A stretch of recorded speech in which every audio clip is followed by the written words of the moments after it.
It was hot and still, an August night in the middle of April.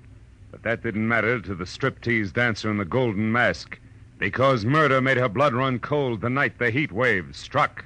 From the pen of Raymond Chandler, outstanding author of crime fiction, comes his most famous character in The Adventures of Philip Marlowe.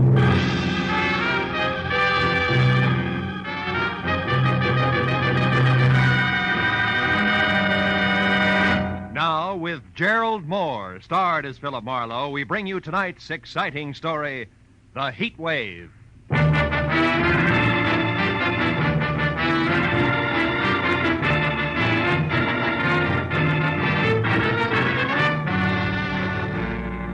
Spring was only 3 weeks old, but the sun bore down on Los Angeles with the middle of the summer vengeance. At noon, it was 102 in the shade, and by 3:30, with doors, window, and shirt collar all open as far as they would go, I still sweltered in the kind of heat that wilts both your clothes and your character, as I tried to make sense from the crisp words of a telegram I just received from one Karen Driscoll, Jr., no less, of Nob Hill, San Francisco. It told me to go to the Palace Theater, a burlesque house on Main Street, watch the performance of the featured dancer, get backstage, and take a close look at her face. Then meet the 7 o'clock plane from San Francisco and report what I'd seen to Miss Driscoll, Jr. It was a strange request coming from Nob Hill, but the enclosed $50 money order wasn't kidding, so I perspired my way down to the Palace Theater. There, instead of the usual 30 beautiful girls, 30 sign over the marquee, was a 50-foot gold banner that screamed, "The Heat Wave, who is she?" And the showcase cars that led to the box office were all a circle of question marks that centered a woman wearing a strange gold mask and little else. I bought a ticket and went inside in time for the tail end of the matinee. A baggy-pants comedian was just winding up a corny south-of-the-border routine as I sat down. But there was Manuel, my brother, manual labor. He was the laziest man in all Mexico. Yeah, until he got a job shooting bulls for the government. He shot 800 bulls a day.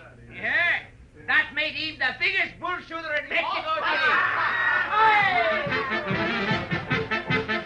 The comic kicked the crown out of an oversized sombrero in a hybrid hat dance and then galloped off into the wings. After reminding myself that I was here on business, I sat down again as a personality boy in brown flannel and a yellow shirt stepped into the spotlight with his arms raised. Ladies and gentlemen, you're now privileged to witness one of the most unusual and breathtaking spectacles ever presented on any stage. In a moment, you will see her, the woman of mystery, performing exotic rites to the pagan sun god of the Incas, exactly as they were performed 3,000 years ago in the strange temples of the Andes. But who is she? Who is this woman? And who knows what secrets lie behind her mask of gold? The Palace Theater presents the masked marvelous, the beautiful, the dazzling, the mysterious Heat Wave.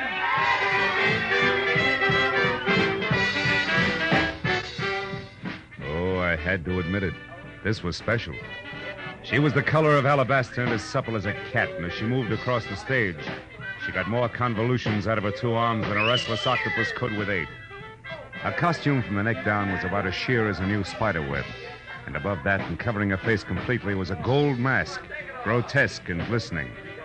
As the dance headed for a climax designed to knock the cash customers right out of their seats, I reminded myself again that I was here on business. So I walked down the side aisle to a door that led backstage.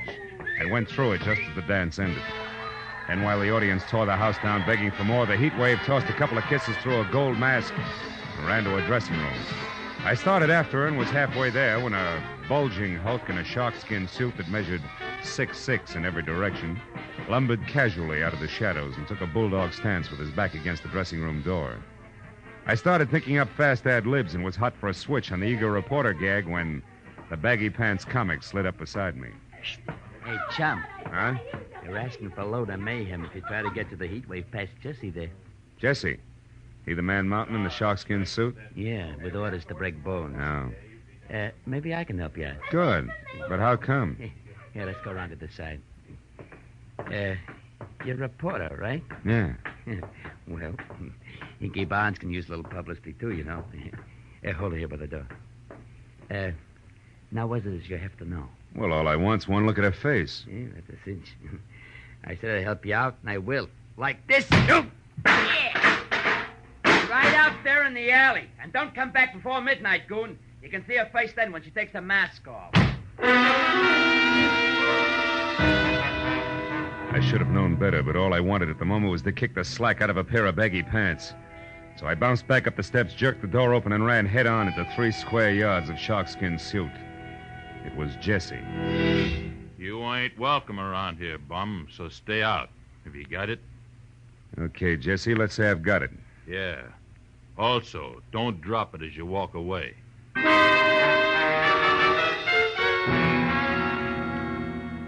I was glad to remember that I had a client to meet at the airport. So in spite of the fact that the heat wave's face was still a well-kept secret behind a gold mask, I took Jesse's good advice and left.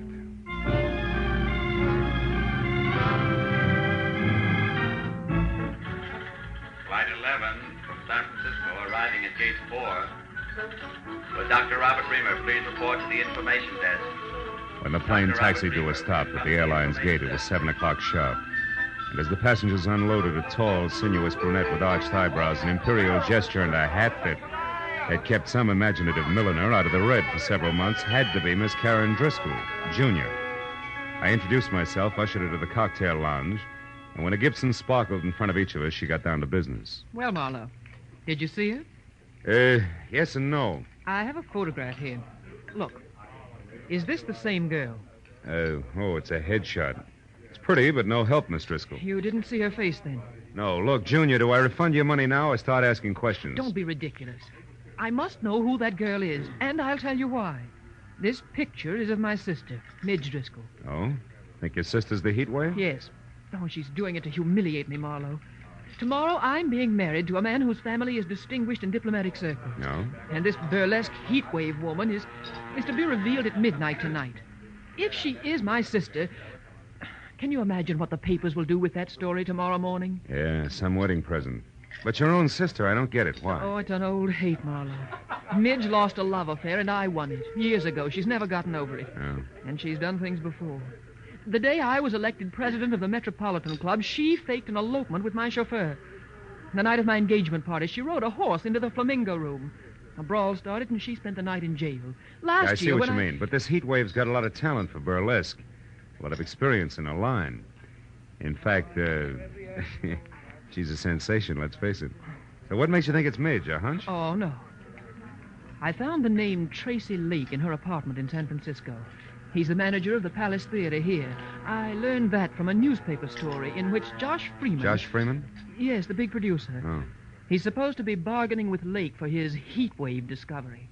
Oh, she's done a thorough advance publicity job, all right. What if she turns out to be your sister? What then? That's my business. I know how to make money talk, Marlowe, and I've more than enough for a polite but firm conversation. Your job is merely to find out for sure, between now and midnight, if my sister actually is this heat wave. I'll take care of everything else.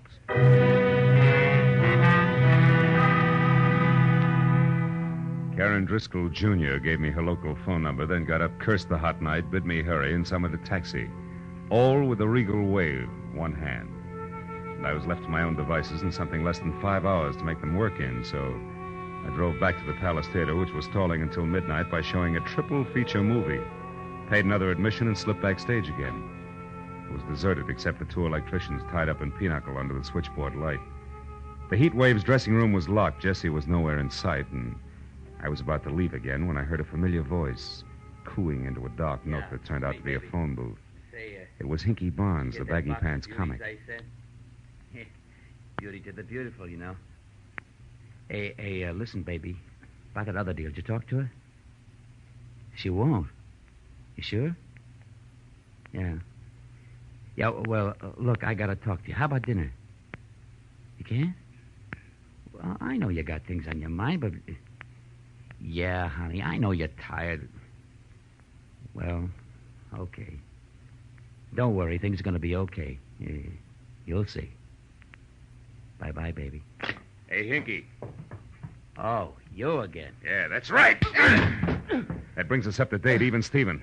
Now get this. First, I'm not a reporter. Second, I represent Josh Freeman's office. And third, I haven't got all night. You mean Josh Freeman, the big producer? Know any other Josh Freeman?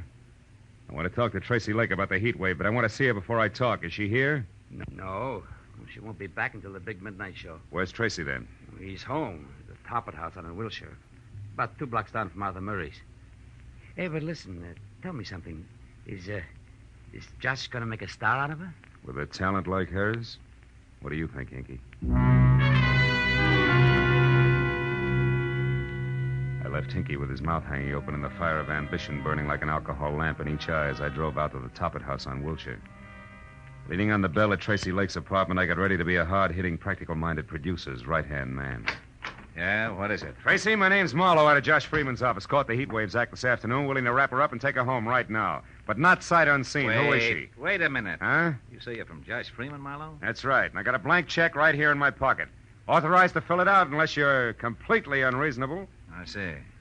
Well, now, look, Marlowe, this heat wave thing is going over 1,000% better than any of us expected. Yeah, I know. But you see... The price is high already, and the bids have only started to come in. Oh, excuse me. I just opened a bottle of Parmesan over there. Help yourself, Marlowe. I'll be right back. A perfectly good telephone sat within an arm's reach of Lake. But instead he went down the hall to an extension and closed the door behind him. It was distinctly malpractice, but time was running out on me, so I picked up the phone and listened. Is Mr. Ridgely the jeweler? Oh, yes. What is it, Ridgely? The bracelet you selected is ready now. We can deliver it immediately. Fine. It goes to Miss Nita LeVar, 44 Edgewood Terrace. Oh, enclose a card. Don't worry, darling. You're my real heat wave. Sign it, Tracy. Lovely, lovely. And the engagement ring? The sunburst? Yeah, that's for Miss LeVar, too. But deliver that to the theater at midnight. You got it? Yes, indeed, sir. Thank you. And congratulations. Tracy Lake and Nita LeVar. Who might she be? Sorry, Marlowe, a little personal business. Now, you were saying... Yeah. I was saying I can hand you a nice fat check if this mass marvelous is really okay. You're building up to quite a surprise, Tracy. You must have something. Yes. Indeed I have, old boy. Plenty. Yeah? I can't reveal the lady's name until midnight. All right. Play coy. What's her background? Has she got class? Class? Marlowe, you wouldn't believe it. Not blue book stuff. Society girl in burlesque? Why, anything's possible, Marlowe. Sure. She could even be from Nob Hill, huh? Yeah, like I said. Anything's possible, sure. Okay, Tracy, that's what I wanted to find out. See you after the unveiling, and you got a great night for it.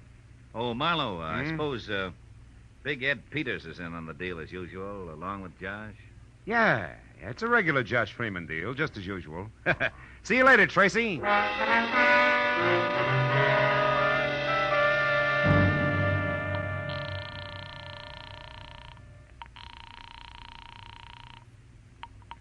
Hello? This is Marlowe, Jr. I just wound up an interview with Tracy Lake. When I threw Nob Hill at him, he turned green. But it's not official yet. The odds are high that it's your sister Midge, all right, who's knocking him dead as the heat wave. I knew it. That horrible, vindictive little tramp. What else, Marlowe? Did you find out where she is? Yeah. She's going under the name of Nita LeVar and staying at 44 Edgewood Terrace near MacArthur Park. But listen, it's not positive yet, so I'm going there to check right now. Where are you calling from, Marlowe? A phone booth at a closed gas station out here on Wilshire. But Oh. What's the matter? What is it, Marlowe? I am about to start earning that fee of yours, baby. 300 pounds of muscle in a sharkskin suit just walked up. Goodbye. Hello, Sonny. Well, my Piltdown pal. So the boss was right. You're just a cheap, nosy reporter, after all. It's cramped in there, ain't it? But you're not getting out, bub. Now, wait a minute, Jesse. It's a hot night. Let's not work up a sweat, huh? Don't you worry about that. Mr. Lake pegged you as a phony nosy, and that's bad. What do you mean, phony? You said Big Ed Peters was in on a deal with Josh Freeman. All right, what about it? Big Ed's been dead for 12 years. And you know what? He's still going to look better than you are 30 seconds from now. Oh!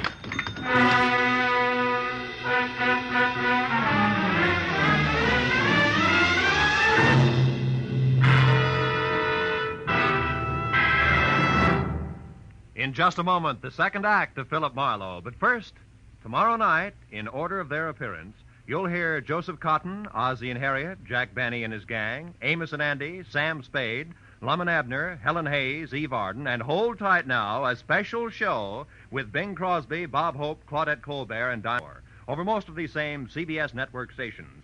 And Jack Benny with Mary, Phil, Dennis, Don, and Rochester will be heard over them all. Now, with our star, Gerald Moore, we return to the second act of Philip Marlowe and tonight's story, The Heat Wave.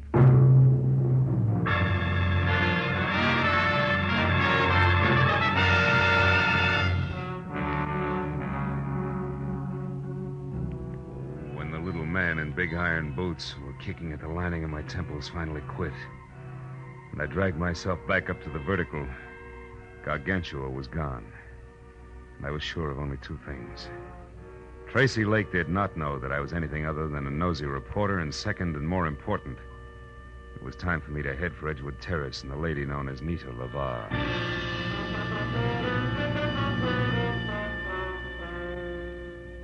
As I started for the front door of number 44, which was an all-alone stucco under tile L-shaped that showed a single light, the little men in iron boots went to work again.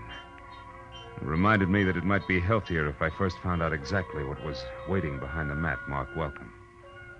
So I made a wise circle around to the back, then in closer past a whispering huddle of palms through a flagstone patio that led to a short flight of also flagstone steps. But there, when I was only a few feet from an uncurtained window, I stopped at the sight of something I hadn't expected. It was the body of a woman lying in a twisted heap at the bottom of the stairs. When I moved closer, I saw that the ugly cut on the side of her head that had killed her had come from the jagged edge of the last step. I also saw that the woman was Midge Driscoll. Next to the body, there was an overturned, crushed sprinkling can, which meant that she could have fallen to her death accidentally. Also, it could have meant that if murdered, a killer had overturned and crushed the sprinkling can as well. I was somewhere between the two thoughts when I heard a car brake to a stop in front of the house, then high heels on a cement walk. I quietly moved around to where I could see something tall and blonde who, in a better light, would have been better looking. Good evening. What? Who's there? Name's Philip Marlowe. Mean anything? Nothing. Then try this. I'm a friend of Midge Driscoll's. Midge? I never heard of anyone by that name. I'll bet. Step up a little closer, honey. Now, wait a minute, Mr. Bright Eyes. Midge! Yeah, Midge. And Driscoll. Name you never heard of, remember? Now, what do you say? Do we play it straight? Yeah. I'm Nita LeVar, Mr. Marlowe. Baby, you're getting in deeper by the minute, and by that I specifically mean that Midge Driscoll here and Nita LeVar are one and the same. Oh, you're crazy. I know my own name. It is and always has been Nita LeVar. That's Midge Driscoll. All right, since you've grown so cooperative, maybe you can tell me why she's dead. Oh, it could be that she fell down those stairs. An hour before her unmasking is the heat wave? Heat wave? You know an awful lot, mister. How come? It's strictly business. I'm a private detective with client. We'll talk about that later. Right now, it's time to go in and call the police. And don't tell me you can't find your key. Don't worry, private detective. I won't. Here, catch. Got it. Now, let's get inside. But let's not call the police, huh? Why not? Are you afraid that they'll... Oh, I see what you and that pretty little gun mean. I'm glad. I'd hate to have to shoot you. Why, want a night your quota? Don't be funny. I didn't kill Midge. Then why no police? For a very good reason. Until tonight, Marlowe, I've been the heat wave. The substitute heat wave for Milady there, who didn't have the time or the talent for the build-up to the great joke she was going to pull on her sister. You mean you were the one I saw today? The one everybody saw every day. And liked. Liked so much that business boomed and all the heads in the front row weren't bald. Which has what to do with me calling the police? In general, everything. In particular, my career. I tried to get that crazy kid there to back off and let me go on with the act that she'd kill after one performance, but no. Miss Bunny Moneybanks wouldn't hear of it. Now that she's dead, you're in, is that it? Solid. And that's also the reason why I don't want to spend the next 2 hours talking to cops. So go on, put the key in the lock, turn it, open the door, and walk in. What happens then? Then, Mr. Marlowe, we call Tracy Lake and arrange for a playmate for you. Playmate named Jessie, maybe. A playmate named Jessie. And no, maybe.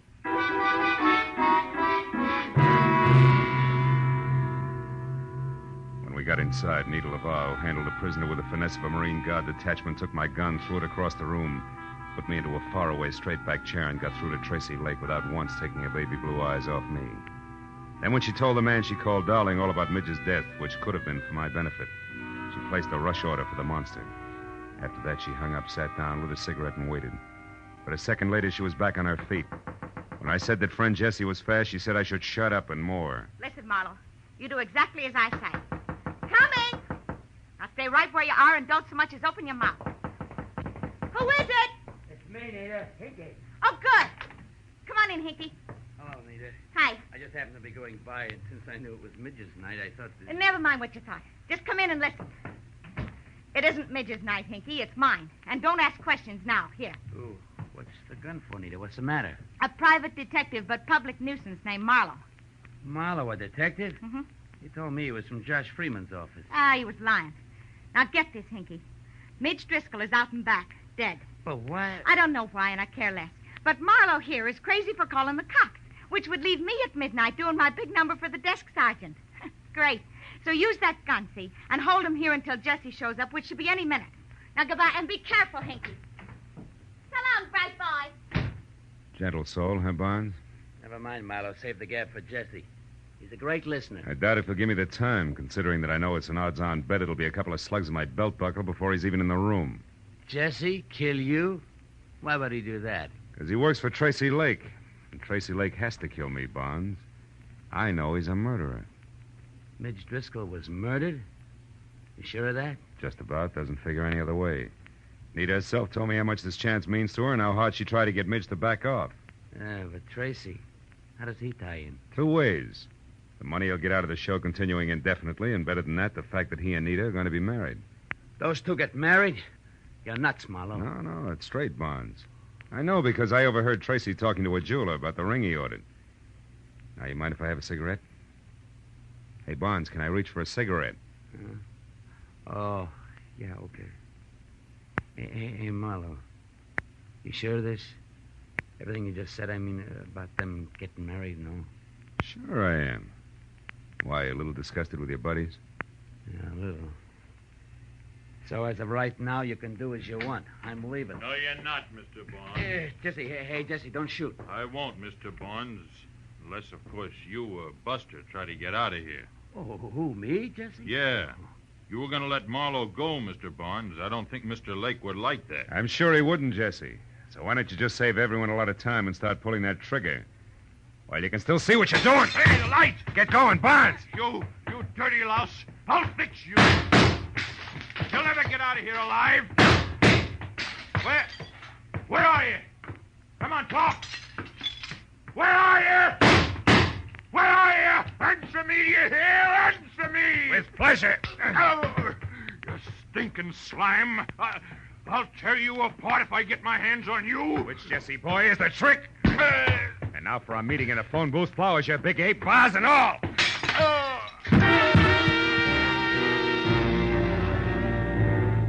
After I got some lights on and found my gun where Nita had tossed it when we first came in, I checked Jesse over once to make sure that he was neither dead nor too alive. Then I started for the door. But there, even as my hand closed over the knob, I stopped. A crazy thought from I don't know where wedging its way into my mind. I turned back toward the room and stared at the flower and vase-strewn form of the ape that covered half the carpet. Then slowly the wedge broke through and there was light, lots of it. The kind in which I could see why Midge Driscoll had been murdered. And more important, why I had to get to the Palace Theater and Nita LaVar before murder happened again.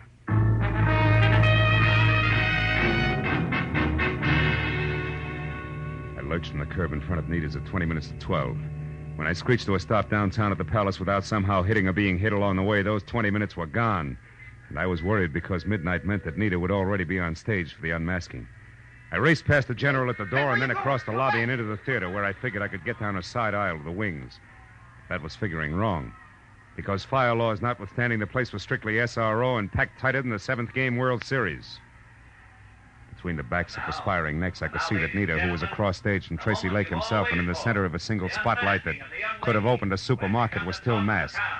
So while I prayed that Lake, who was winding up his spiel, would think of bigger and better adjectives, I ran back to the lobby and around to a flight of stairs that led to the first balcony, where over on one side and near the railing, I found an old man who was daddy to a trio of baby spots, and the one giant that was on Nita. I shoved him aside just as leg finished and the maestro took over. And with one hand, I got a good grip on the .38 in my pocket, and with the other, the handle on the big spot. Hey, what are you doing? Hoping I'm wrong, Dad. But if not, hoping the gun I expect doesn't come from the wings, but... Hey, there, in that side balcony near the curtain, see it? Yeah, it's a gun, all right. Hey, that's Hinky Barnes. Right. Let's give the funny man a big audience and lots of light. You're on, Barnes! Watch out, he's going to shoot at us. Yeah, and us at him. You got him! You got him! Music! Music! Play something! Play music! Play some music!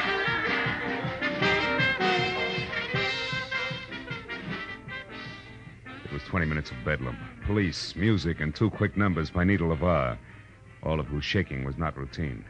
Before the Palace got back to the quiet business of being a burlesque house, and the show went on. It was another hour and 20 minutes before it was all over, and the theater was empty and dark, except for a work light on the stage where Nita, Tracy Lake, and I were sitting in the middle of a papier-mâché Inca civilization. Well, Marlowe, the police say that Hinky's going to live for a while. Can't figure the guy. Never knew he felt that way about Nita here. Neither did I. I was always okay to him, and I knew he cared some, but that's as far as it went. With you, Nita, yeah. But with Hinky, it was something else. Something strong enough to make him kill Midge Driscoll so that Nita would get her big chance, eh, Marlowe? Mm-hmm.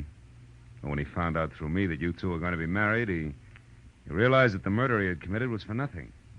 And now he was going to make one count. So he turned on you, Nita. How did you find out in time to get to him before he could make a try for Nita? The way the guy sagged when I said you were going to be married told me all I had to know. But it was cinched by the American beauties draped around Jessie. American beauties? Flowers? Yeah. See, I remembered a phone call Hinky made. You, Nita, had been the lady he'd talked to and loved. From there on out, it was a little better than a shot in the dark. 2 shots in the dark, Marlowe. Good ones that are responsible for Nita still being here with us. Thanks, fella. Yeah, Marla, thanks a lot. Don't mention it. After all, I was paid for my work, and besides, that dance you do, Nita, belongs to posterity. Ah. Good night.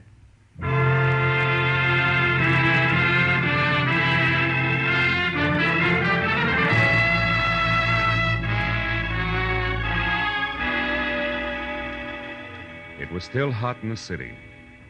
I had no enthusiasm for further conversation, and a very sticky feeling from head to foot. So I took care of Karen Driscoll, Jr. in a fast telephone call and then pointed my car for my apartment. I couldn't help thinking of poor little Hinky Barnes, who brought laughter to everyone else, but could find no happiness for himself. He was like the man who went to see a doctor one day and said, "Doctor, I can't laugh anymore." And the doctor said, "Go and see Grok, the greatest clown of them all. If he can't make you laugh, there's no help for you." The man smiled and said, "Thank you, doctor. You see, I am Grok."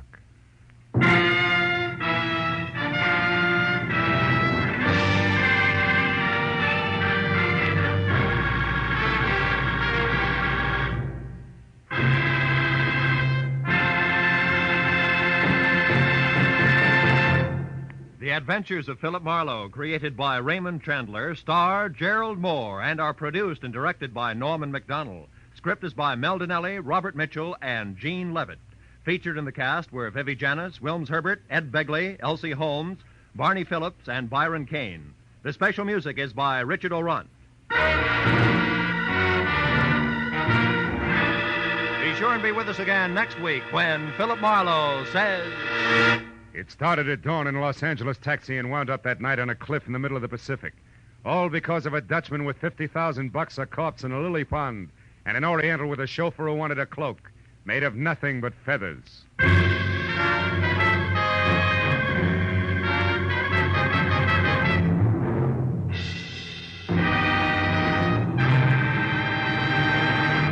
In just about an hour from now, $50,000, the biggest jackpot in radio history, will be waiting CBS listeners from coast to coast on the Sing It Again program over most of these same CBS network stations. This is Roy Rowan speaking. Now, stay tuned for Gangbusters, which follows immediately over most of these stations. This is CBS, the Columbia Broadcasting System.